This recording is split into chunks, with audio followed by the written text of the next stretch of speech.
जय हिंद। योद्धा learning hub में आप लोगों का स्वागत है। जैसे कि क्लास हम आपको कह रहे थे स्टार्ट किया जाएगा और क्लास 10th का क्लास स्टार्ट भी किया जाता है। एक नया नया लेशन है जिसका नाम क्या है, लाइव प्रोसेस। गुरुजी वो लाइव प्रोसेस है क्या? आइए हम उसी लाइव प्रोसेस को खूब जी जान लगा के पढ़ते हैं और सीखते हैं मेरे भाई लाइव प्रोसेस है क्या। कहें गुरुजी, जीवों को जीवित रखने के लिए जितने भी आपको लिविंग ऑर्गेनिज्म दिखाई देंगे उनको जीवित रखने के लिए क्या किया जाए, जितना भी प्रक्रिया अपनाई जाए उसे ही तो हम लोग लाइव प्रोसेस कहते हैं। तो हमें लगता है याद हो गया, जीवित जीवों को जीवित रखने के लिए क्या किया जाएगा सर? कहें गुरुजी, यहां पर जितनी भी प्रक्रिया अपनाई जाएगी वो सभी क्या कहते हैं, उसे ही हम लोग कहेंगे लाइव प्रोसेस। अब वही लाइव प्रोसेस के अंदर एक नया मोड आएगा। सर लाइव प्रोसेस के अंदर पहला क्या होगा? अगर देखेंगे तो आपको एक मिलेगा अंतर्ग्रहण। अच्छा, अंतर्ग्रहण है क्या? अंतर्ग्रहण की जब बात आएगी तो आपके दिमाग में एक खलबली सी मचेगी। जैसे कह दिया गया कि मान लीजिए आप बारात गए हैं और बाराते जाने के बाद ना मजा एगो ऐसे होता है कि राजभोग कभी आपको मिला, राजभोगवा मिलने के बाद आप पकड़े हैं और पकड़ने के बाद जैसे मुंह में उठा के डालेंगे ना इसे धड़ाम दे, उसे ही तो कहते हैं अंतर्ग्रहण। अंतर्ग्रहण का मतलब क्या होता है? भोज्य पदार्थों को शरीर के अंदर डाल देना ही अंतर्ग्रहण कहलाता है। और अंतर्ग्रहण की बात क्या आएगा सर? दूसरे नंबर पे क्या होगा? कहें गुरुजी हम लोग कूचना शुरू करेंगे और आप कूच रहे हैं, कुछ ऐसे मुंह में डाले हैं तो अंतर्ग्रहण। ऐसे ऐसे कूचना शुरू किए, वो क्या हो रहा है? बोले सर वही तो हो रहा है। क्या? पाचन हो रहा है मेरे भाई। तो पाचन है क्या? कहें गुरुजी भोजन को छोटे छोटे टुकड़ों में तोड़ा जाएगा। पाचन एक प्रोसेस होता है जिसमें फूड को छोटे छोटे टुकड़ों में क्या किया जाएगा, तोड़ा जाएगा, वो पाचन के अंतर्गत होता है। और तीसरे नंबर में क्या होगा पाचन की बात? अब वो भोजन आप निगलेंगे और निगलने के बाद वो कहां पहुंच जाएगा? बोले सर वो हमारे पेट में पहुंच जाएगा। और पेट में पहुंचने की बात क्या किया जाएगा? उसमें से जितना प्रोटीन, विटामिन, कार्बोहाइड्रेट, मिनरल होगा उसको हम लोग निकाल देंगे बाहर। और जैसे ही आप बाहर निकाल रहे हैं, इस प्रक्रिया को हम लोग पोषण के नाम से जानते हैं। अब पोषण क्या है? बोले सर जितना भी भोज्य पदार्थ हम लोग खाए हैं ना, उसमें से क्या किया जाएगा, प्रोटीन, विटामिन, कार्बोहाइड्रेट, मिनरल को बाहर निकाल लेंगे, उसे ही तो हम लोग क्या कहते हैं? बोले सर पोषण कहते हैं। अब पोषण हो गया। अब गुरुजी जो खनवा खरपका बचेगा उसको क्या किया जाएगा? वो जो भोजन, खराब भोजन बचा हुआ है आपके पेट में, अब उसमें जो अच्छा अच्छा था उसको तो आप निकाल लिए हैं, कार्बोहाइड्रेट, प्रोटीन, विटामिन, मिनरल्स को तो आपने निकाल लिया। सर उस पूरे को अगर मिलाया जाएगा तब क्या कहा जाएगा? बोले सर पोषक तत्व कहते हैं। प्रोटीन, विटामिन, कार्बोहाइड्रेट, मिनरल वो सभी मिलेंगे, उनको हम लोग क्या कहेंगे? बोले सर पोषक तत्व कहेंगे।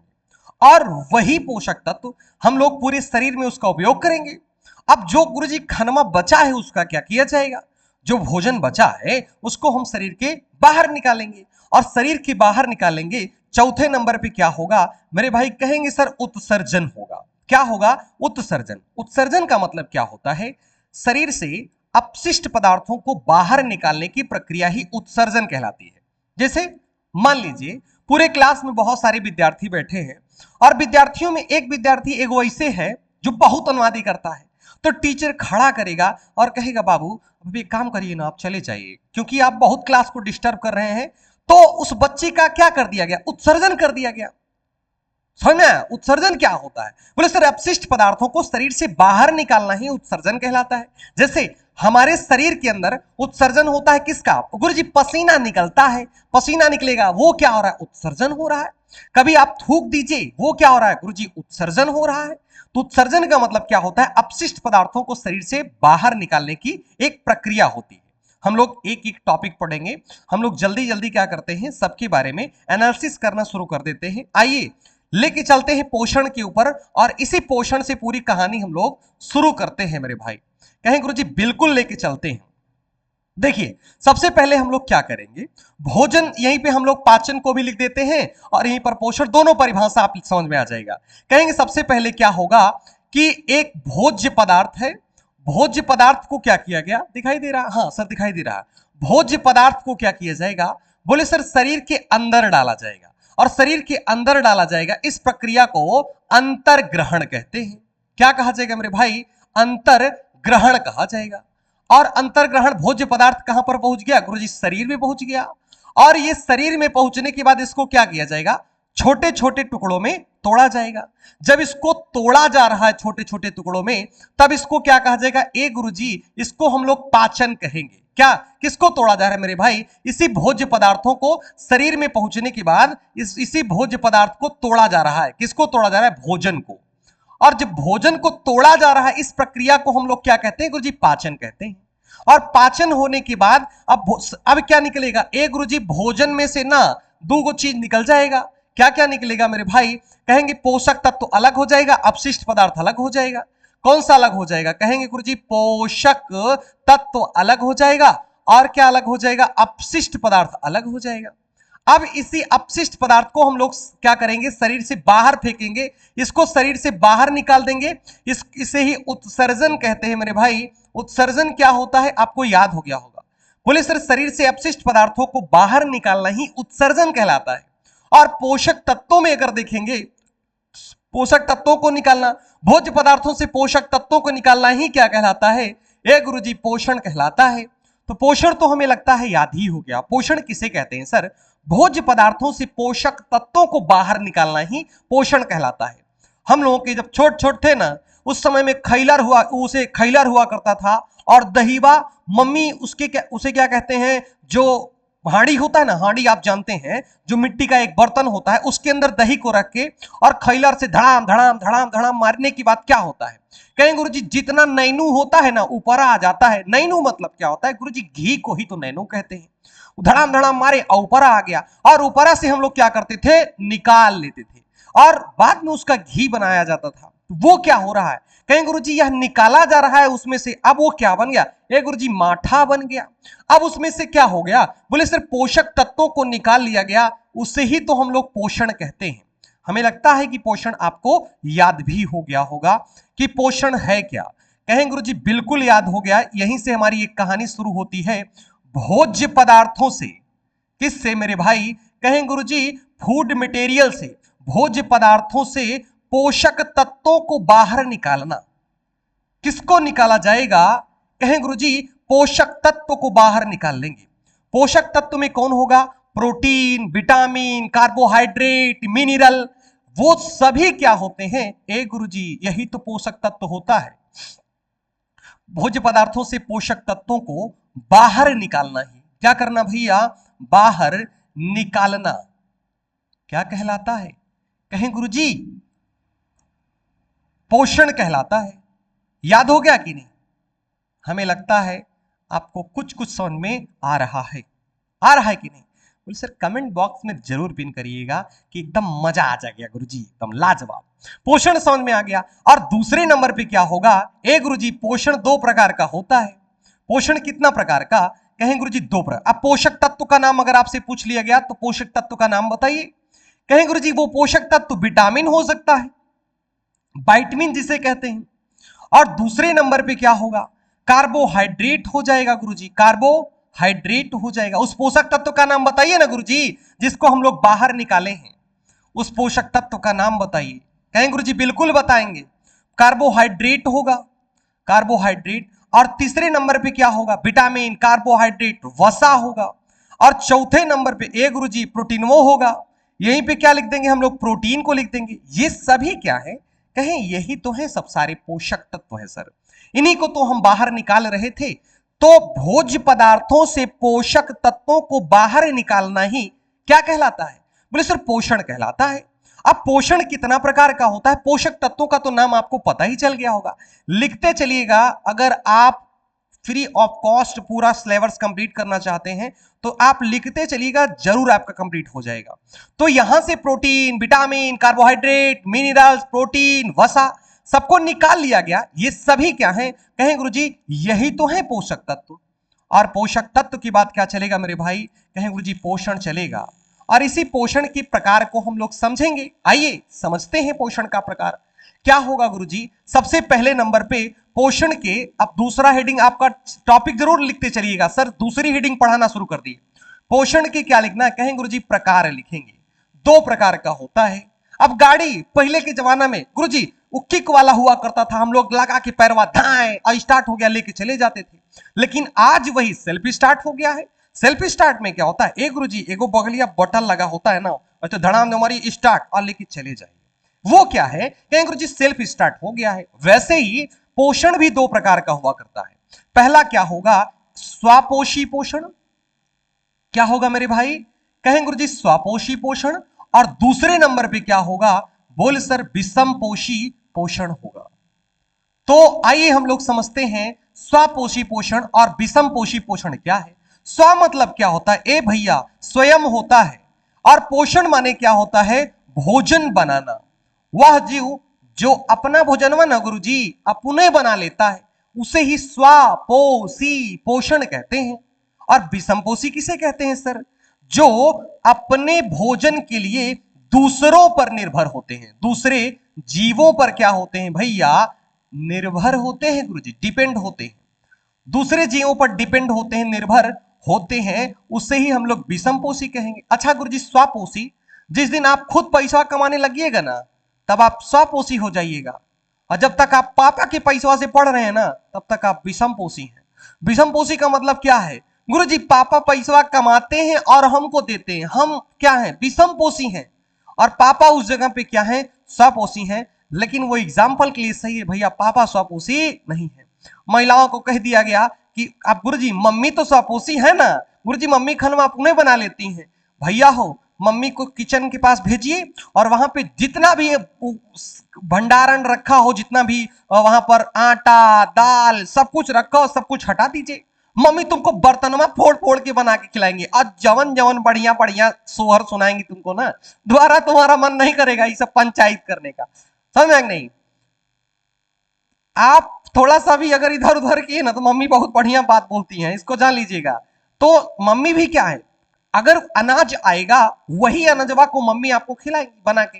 और अनाज कहां से मिला गुरुजी, पेड़ पौधे से।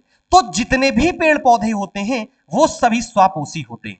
तो आप बताइए स्वापोषी पोषण लिख पाएंगे कि नहीं, एक गुरुजी लिख पाएंगे। किसे कहते हैं, वह जीव जो अपना भोजन स्वयं बना लेता है उसे ही स्वापोषी कहते हैं।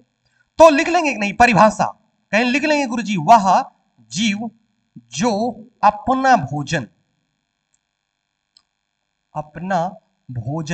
स्वयं बनाता है, स्वयं बनाता है, उसे ही क्या कहते हैं मेरे भाई, उसे ही स्वापोषी कहते हैं, स्वापोषी कहते हैं।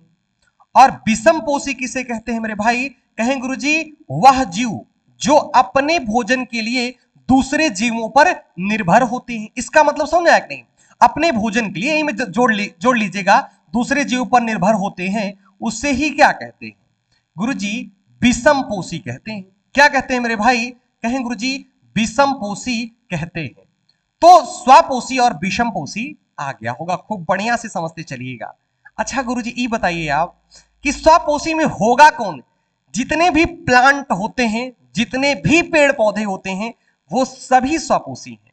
तो हम लोग लिखेंगे क्या, जैसे अगर आपसे पूछ लिया गया जैसे कौन कौन होता है सर, तो बोल देंगे ए गुरुजी यहां पे जो होता है ना इसको हम लोग लिख देंगे कि जितने भी पेड़ पौधे होते हैं, जितने भी पेड़ पौधे प्लांट होते हैं सर, वो सभी क्या होते हैं मेरे भाई, कहें गुरुजी वो सभी स्वापोषी होते हैं।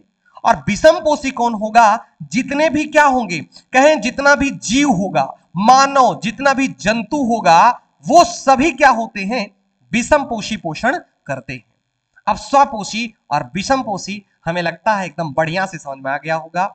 ऐसे ही और आगे हम लोग देखेंगे समझेंगे, आइए लेके चलते हैं। स्वापोषी और विषम पोषी पोषण के प्रकार में आपको समझ में आ ही गया होगा, क्यों ना हम लोग स्वापोषी पोषण को और गहराई से समझें। आइए लेके चलते हैं, स्वापोषी पोषण की और एक कहानी शुरुआत की जाती है। आइए पेड़ महाराज हम तुमको बनाते हैं और हम अपने सभी बच्चों को समझाते हैं कि कैसे हो रहा है। आइए चलते हैं।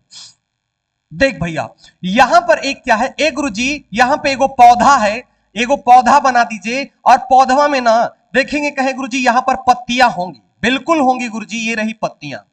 तो पत्तियों के पास पहुंचेंगे और पौधे के पास में पहुंचेंगे और ये पौधा एगो नीचे की तरफ ऐसे धड़ाम दे नीचे वह हचाक से गया रहता है। इसको हम लोग क्या कहते हैं, कहें गुरुजी इसको हम लोग मूसला जड़ कहते हैं, इसको मूसला जड़ या प्राथमिक जड़ कहते हैं। आइए हम समझते हैं मेरे भाई, सबसे पहला क्या होगा कि यहां पर जो जड़ है ना गुरुजी, ये निचवा गई है, ये कभी जल को अवशोषित नहीं करता है। हमको बचपन में सिखाया गया था कि पेड़ पौधे जड़ के माध्यम से जल को अवशोषित करते हैं। ना भैया, जड़ के माध्यम से ना करते हैं। किससे करते हैं सर? वो जो छोटका छोटका निकला होता है ना, उसको जड़रोम कहते हैं। इसी के माध्यम से ये निकला होगा, जड़रोम के माध्यम से यह जल को अवशोषित करता है। तो आप तो पढ़ रहे थे गुरुजी जड़ के माध्यम से, ना भैया, जड़रोमुआ के माध्यम से ये जल को क्या करते हैं मेरे भाई? अवशोषित करते हैं, अवशोषित करते हैं सर। अगर आपसे कह दिया जाए कि हम लोग जब बचपन में छोटे छोटे थे तो हम लोग किसी के घर के बगल अगर पेड़ लगा है ना, उसको उखाड़ के लाते थे। ऐसे जब उखाड़ते थे ना, तो आप नीम की पत्ती ले लीजिए, ऐसे पकड़ के नीचे धाए खींचिए, सब पत्तियां धड़ाम दे नीचे गिर जाती हैं। हमारे यहां अवधि में सुरुक बोलते हैं, सुरुक।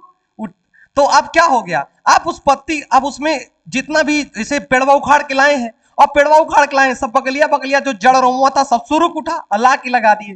गुरुजी लगवे नहीं करता था, क्यों? क्योंकि उसमें जड़रोम नहीं हुआ करता था। अगर वो जड़रोम होता तब तो बहुत आसान था गुरुजी, उसको लगाते हुए लग जाता, लेकिन वही जड़रोम ना होने के कारण वो पौधवा नहीं लगता था। समझ में आ नहीं? कहीं गुरुजी बिल्कुल समझ में आ गया। तो जल को कौन अवशोषित किया? बोले सर जड़रोम कर लिया। और जड़रोम अवशोषित करने के बाद यही बगलिया में जो बैठा रहेगा ना, आप जान लीजिए कि भंडारा वाला एकदम हंडा में खाना बन बन तैयार है। अब उसको एक एक लोगों के पास गुरुजी पहुंचाना है, और एक एक लोगों के पास पहुंचाना है, तो पहुंचाने के लिए क्या करेंगे? कहें गुरुजी ना, दो ठो लड़का लगा देंगे, धाए धाए परसेगा, धड़ाम धड़ाम धड़ाम धड़ाम, पात में पूड़ी पूड़ी पूड़ी एक के बारे में परस देगा। तो वैसे ही क्या करेगा, अब ये जल को अवशोषित करने का काम केवल करता है बस। अब इसको पेड़ पौधों के विभिन्न अंगों तक जो पहुंचाएगा, उसका नाम आप सुनेंगे, जिसका ही नाम जाइलम होता है मेरे भाई। क्या होता है? जाइलम। ये क्या करेगा गुरुजी? जल को लेके जा रहा है, मैं तो चला परदेश की मैं परदेसी हो गया मेरे भाई। तो ये और बहारों फूल बरसाओ मेरा महबूब आया है, गाना सुने हैं कि नहीं? ये पत्तियों तक किसको लेके पहुंचा? ए गुरुजी H2O को लेके पहुंच गया। ये जो आ रहा है इसका नाम कौन है? H2O, जल लेके पहुंचा है।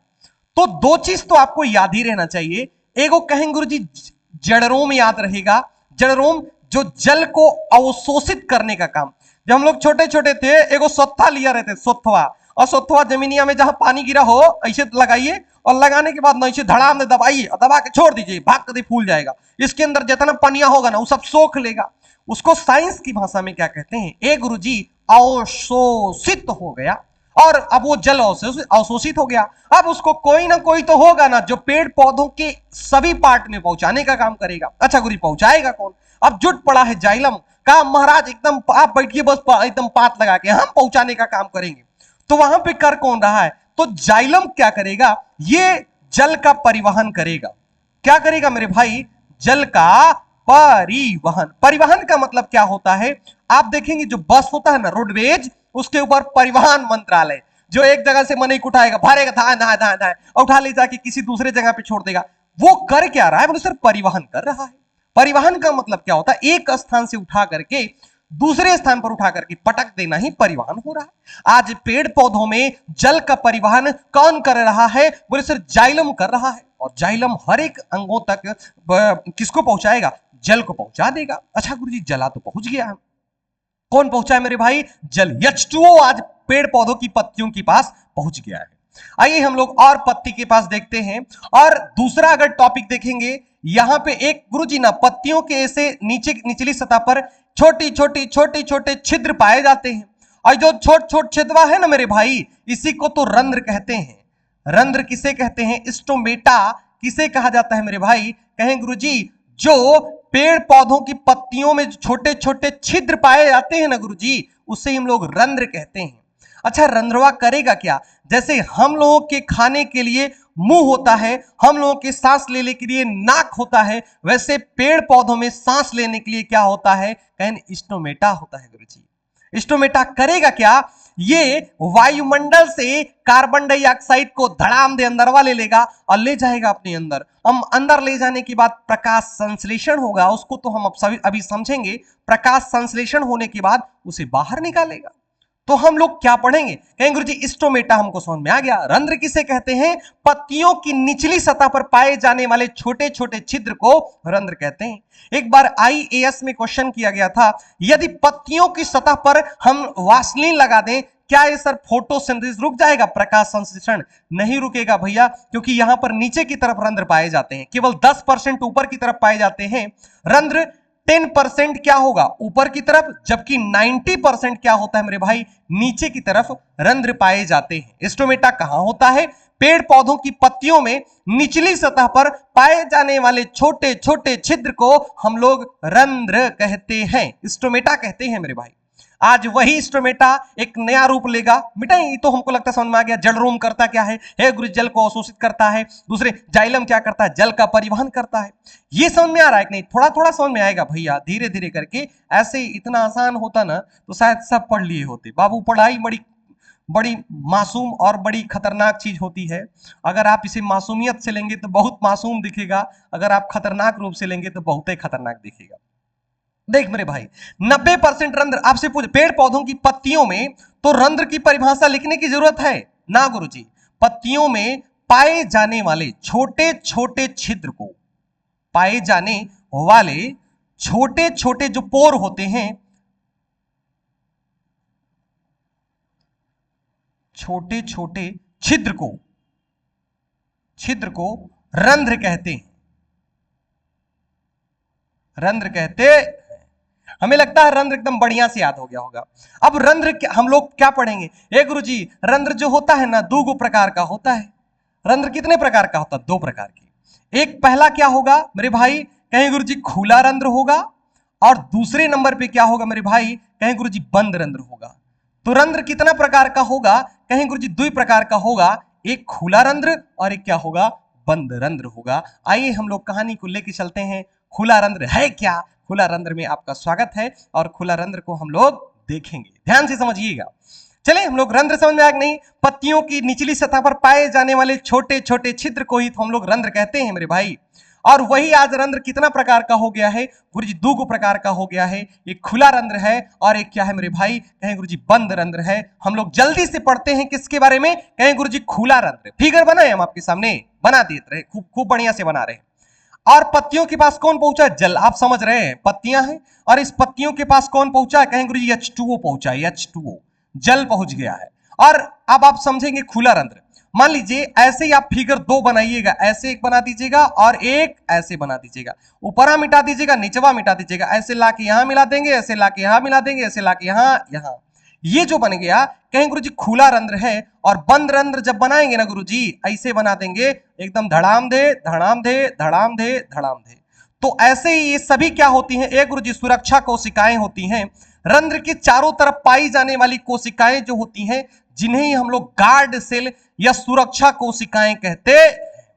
एक बार अब की बार आया था एग्जाम के अंदर, सुरक्षा कोशिकाएं किन्हें कहते हैं मेरे भाई, क्या बोलेंगे कि रंध्र के चारों तरफ ये जो छोट छोट पाया गया है ना गुरुजी, इसे ही तो हम लोग सुरक्षा कोशिका कहते हैं, गार्ड सेल कहते हैं मेरे भाई।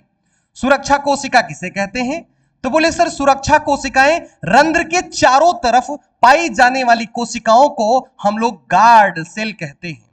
क्या कहते हैं मेरे भाई, सुरक्षा कोशिका कहते हैं। सुरक्षा कोशिकाएं क्या है, लिख लेंगे परिभाषा की नहीं, रंध्र के बाहर की ओर पाई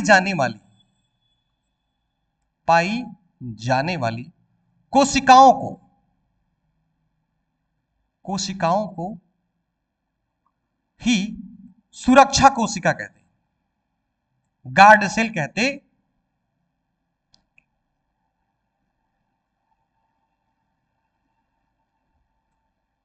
चलिए हम यहां पर क्या करेंगे, हम लोग जब छोटे छोटे थे ना, तो उस जमाने में छान का नाम सुने हैं कभी, छनिया बांधने के लिए ना जो अरहर हुआ करती थी, अरहर का जो सीका होता है ना, उसको बिन के लेके आते, तोड़ के और ले जाके कहीं कहीं भिगो देते थे, कहीं गढ़ही होगा उस जगह पे भिगोते थे।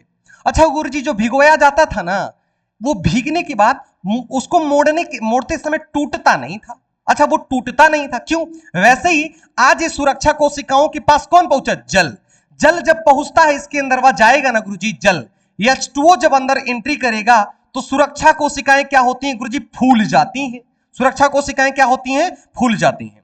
तो ऐसे लिखा जाएगा कि जब जल सुरक्षा कोशिकाओं में प्रवेश करता है, सुरक्षा कोशिका में प्रवेश करता है, प्रवेश करता है, जिसके